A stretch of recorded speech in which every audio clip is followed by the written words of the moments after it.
Do you want aim like this? Before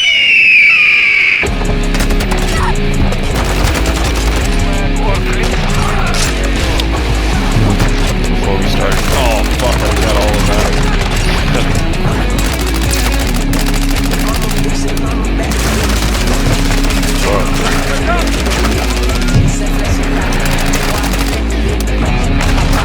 I don't know how you got one. Dude, that was sick, dude.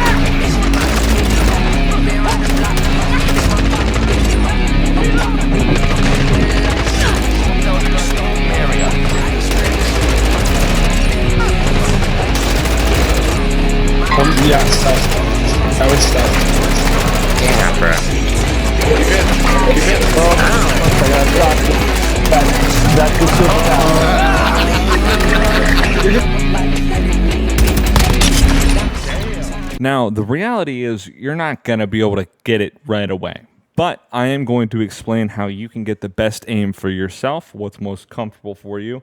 And based on how I've gone about doing it, I spent quite a long time watching other people's videos and just assuming that I understood how to go about it because I followed their settings, where I followed what they basically said. This is my sensitivity and this is my routine. Realistically, not everyone is the same, and that is the biggest issue I ran into, and I'm here to break down how I went about, especially recently, finding the best sensitivity for myself. I've done this just about every Call of Duty game for the past 4 years.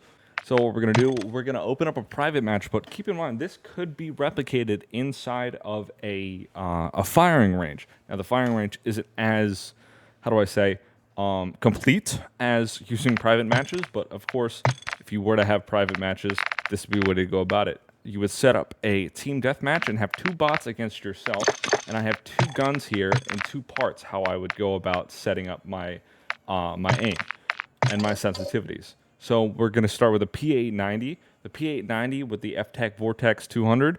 I don't even know how to pronounce that. Some shit Venom. FJX DF. I don't even. There's no point. Just this thing right here. This thing.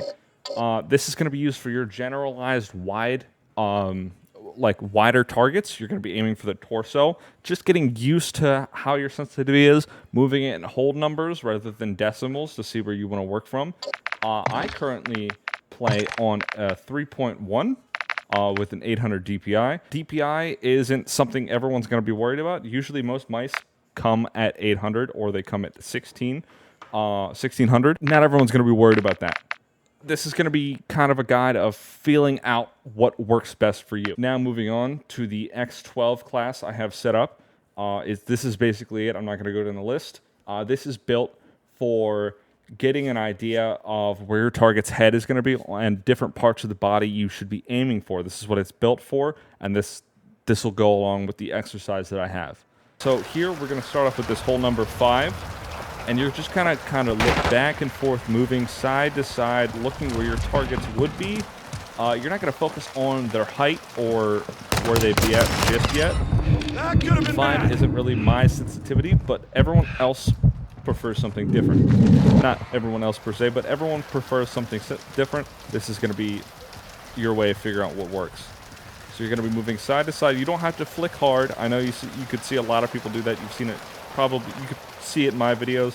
I do a lot of hard flicking. That's just because I've taken the time to train that. And you're just going to be back and forth, back and forth. You found your target. You're going to start taking shots. This is going to be more rewarding of a pistol because it's 2 to 3 shots to the body.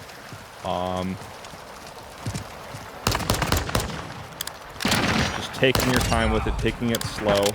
And I want to tighten this up. I'm going to go ahead and drop this down to say, we'll go like 4. Let's see how 4 plays for me.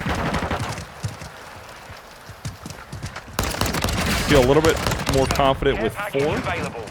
Now, I'm going to lower it down to 3, just because that's what I prefer. Second step is we're going to be moving on to the X12 class that I had at the beginning. And again, if you want to get more intense, you can add more bots, but right now we're just focusing on the 2. And you're going to be moving side to side and try to stay conscious. Watch where these bots are peeking out, where they're dropping down to if they crouch, where their head is. Just mentally keep track of where their head would be. So just follow it out and see how it feels. and you'll find yourself trying to predict where the head would be or upper chest so you can do more damage, be a little bit more accurate. Now this is where it comes into play when you start going to the decimals of your going to the decimal values of your sensitivities. I prefer 3.1 because I find it to be the most accurate, especially when I'm flipping or tracking. And then you're going to move on to, of course, hitting your headshots. But try and mix it up a little bit. Try and throw in strafing side to side. Because you'll notice you're going to be doing it a lot, maybe by accident, maybe on purpose, but it throws off your aim.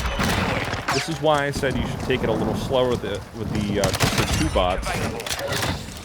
And while you're aiming where you're expecting the heads to be, try and pull against the direction you're walking so you can keep your cursor stable. See, I just predicting, you're just working out predicting where their heads would be.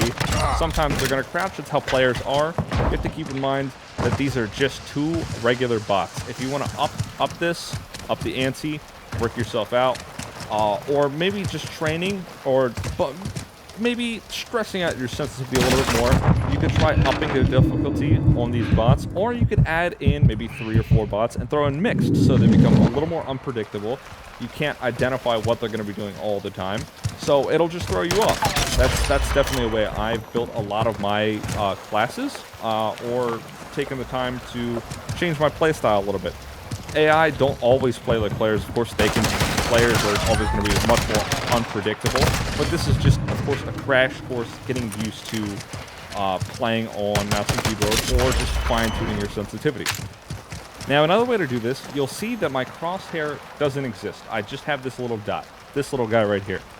To get used to, I mean, if you don't want to be firing the whole time, this is the biggest downside of the firing range, is that it kind of becomes an issue because you don't have the center dot in the firing range. I'm not sure if crosshairs work, but you just don't have it. That is the biggest issue I have with the firing range.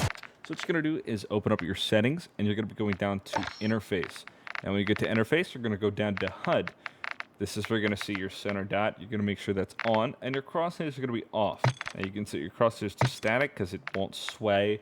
The crosshairs won't sway. But again, like I said, I prefer that little dot. It helps quite a bit when it comes to figuring out where my sight's about to be. Again, this guide is mostly just for finding your sensitivity on keyboard and mouse. And controller, I am working on something. I got a lot to do. I got work, I got school, I got classes, I got all kinds of shit going on. And really, if anyone does kind of push me to spit out a controller video, I will take the extra time to learn how to find the best sensitivity for me on controller or for you. I know for a fact that I am complete dog shit on controller, but I've never taken the time to sit down and really figure out what works best for me on controller either. So, I mean, it is what it is.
with that said, I guess if this helped you, let me know. If it didn't, also let me know. If you have any techniques for getting better at aiming or little tips here and there, nothing too complicated because I'm not trying to get in depth just yet. I don't think this is going to get much traction at all, to be honest. But if it does and it helps someone, that's awesome because I've definitely spent quite a bit of time never being able to like really find someone who really breaks it down for me without being like, well, these are my settings. You guys you should be able to play like me. That's not the reality. A lot of these people take a lot of time to train. And really, you could take the time to train, but not everyone's going to put in the time and effort for that. This is just kind of getting started, getting your hands, getting yourself comfortable.